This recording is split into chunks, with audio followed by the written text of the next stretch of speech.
Welcome, everyone, to the Blue Drop Podcast, where we talk about Bluefly Collective and our perspective on Bluefly, Drupal, and our community. Thank you for joining us on today's pilot episode, where we're testing our podcast format, process, and purpose. So I'm Chad Hester, and I'm co-hosting with Rose Cameron. I'm an enterprise technical consultant and solutions architect with a 25-year background in web strategy, design, user experience, and development.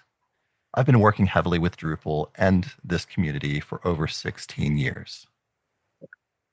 And I'm Rose Cameron, global brand strategist and cultural anthropologist with, believe it or not, 30 years of experience working in high tech. I've launched some little known languages such as C, C++, Visual Basic, Linux, Rational Rose, Java, and Azure. Friend and confidant to the developer community. Joining us on today's episode, Jeff Maxey and Nick Willits. So Jeff Maxey is a senior technical architect based in the beautiful South Carolina with over 17 years of experience working with Drupal in various roles. Outside of taking care of customers and building application, Jeff enjoys time in his recording studio working on music and sharing it with the world. His job title is Senior Technical Success Architect, Senior Drupal Developer. He works with us at Bluefly LLC. And if you want to contact Jeff, please connect with him on LinkedIn. When he's not working on music, he was also recently released the Drupal ECA Newsroom Workflow Module recipe, which we will have links on how you can connect to that later in the show. Nick Willits is an accomplished creative director with more than 20 years of experience in multimedia design, film production, and brand development. He's led high-profile projects from concept to completion, enhancing user engagement through innovative design and compelling storytelling. His successes include collaborations with PlayStation, Disney, and with notable celebrities. He possesses a really strong blend of artistic talent and project management skills, which are not easy to find. His job title is Creative Director and Content Specialist, and he works with Outlaw Robots. Thank you guys for joining us today. Thank you. Thank you. Glad to be here. And if you want to contact Nick, N-I-K Willits, WILETS @gmail.com, or on his LinkedIn. Once again, Nick is spelled NIKWILETS. And for all of those people who are Game Boys out there, he's done work with PlayStation and Disney, movie production, and illustration. Thank you. So why the Bluefly podcast? Who is the audience? What is the purpose? John? Yeah. Thanks, Rose. And great introduction. Great to have you both here as well with us. So we want to really help people understand Drupal and also the role that Bluefly Collective has here. So the podcast is a format that we want to share with our community because there are a few other podcasts in this community that people really enjoy to listen to. And we want to discuss a little bit more about what the Bluefly Collective is in an upcoming episode. So we're not really going to cover that in this episode. However, being a user experience person, I think it is always good to talk about audience. And our audience for our podcast is really just anyone interested in Drupal. It's also important to talk about the purpose so that way our listeners understand what they're really getting into listening to this. Why would we listen to this podcast versus any others? Well, personally, I like to come from a place of abundance, not a place of scarcity. So this is just another podcast for you to consider. We want to educate people on Drupal and also discuss current issues within that community. So for the work that we're doing, Chad, What format are we starting off with, and how often do you see us doing these releases? Sure. So I think any podcast, when it first starts off, we have our ambitions and we've learned from experiences from others. So at first, we're talking about having two hosts and whatever guests are applicable for the topic we're discussing in that episode. And episodes we're targeting right now to be about 30, 45 minutes long. That seems to be a pretty decent sweet spot before you start to trail off, ramble, lose people's attention, but also not so short that you don't really get into the details that you need to. The cadence that we were considering is maybe releasing every 2 weeks. I think it's important to consider our commitments to our community, but also be fair to ourselves and our guests in that cadence. So we'll try it out for a few episodes, see how that works, and we may adjust from there. And how are you seeing us plan for each one of these episodes? Sure. Yeah, I think a lot really goes into preparing for an episode. And the day of, when you're recording, when people are listening to you after that recording is published, a lot of that's hidden behind the scenes. But just to reveal, this is the topic that we're talking about today is our own podcast, just as a pilot to test things out. What we do is we meet as a team. There are a few people that are not in this recording presently that help quite a bit as well to wrangle folks from the Blue Fly Collective.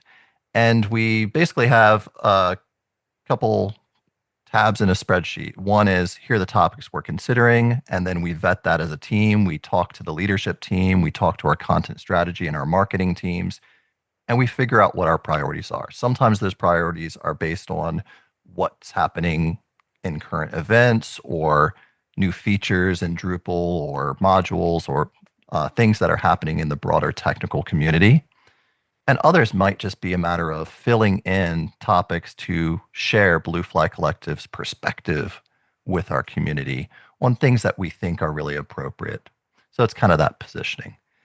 Alongside with those topics, oftentimes we'll want to have guests, people who are really well known in our industry for certain subject matter. And that requires some logistics and some coordination, scheduling, that sort of thing. Once we have folks who can participate, we'll prepare a few talking points that we can go over and see, when we want to actually record that episode. After that recording is done, we obviously have some other steps.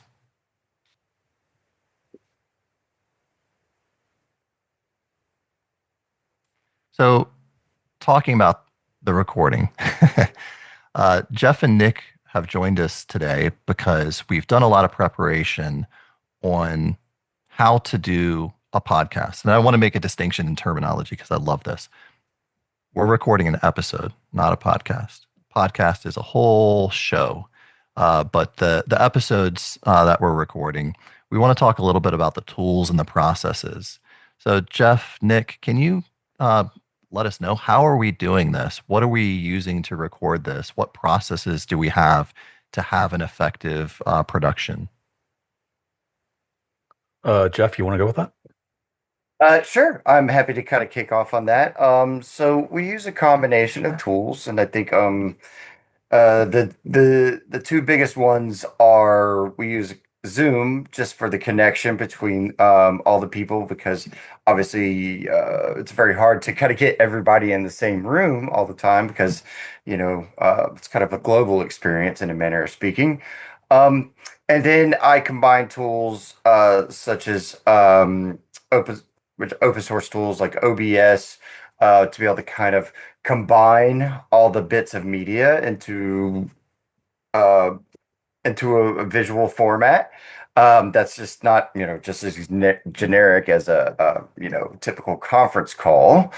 Um, and then, pending if we need to make any other changes, I'd like to apply other software like Final Cut or DaVinci, and even Ableton, to just, make it sound better, really give it that little crispness that just kind of sets it aside from, something you might just do on your phone.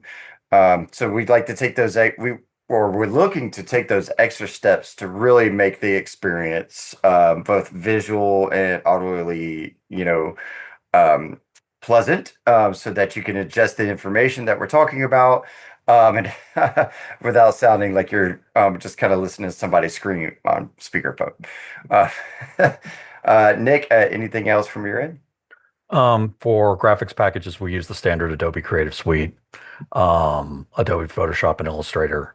And then basically for organization, Chad Hester's actually come up with some outstanding spreadsheets and forms for keeping guests organized and communications through Slack. So I think that about sums up most of the stuff we use to build the podcast. So after an episode is recorded, do you need to do any edits? And if so, what's involved in that process?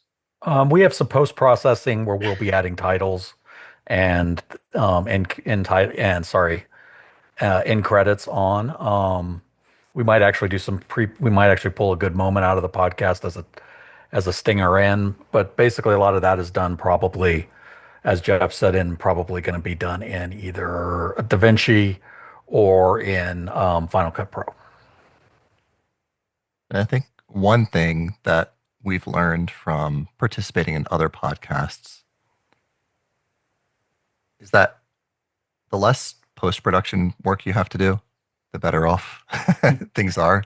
It's really hard sometimes to get it right in production, but it's a lot cheaper, if you will. And sometimes you can't repeat that. You're not going to want to have a guest come back to do a recording, especially if something went wrong. So it's always important to test things in advance, make sure that audio, video levels will look good, make sure that your recording software is doing what it's supposed to.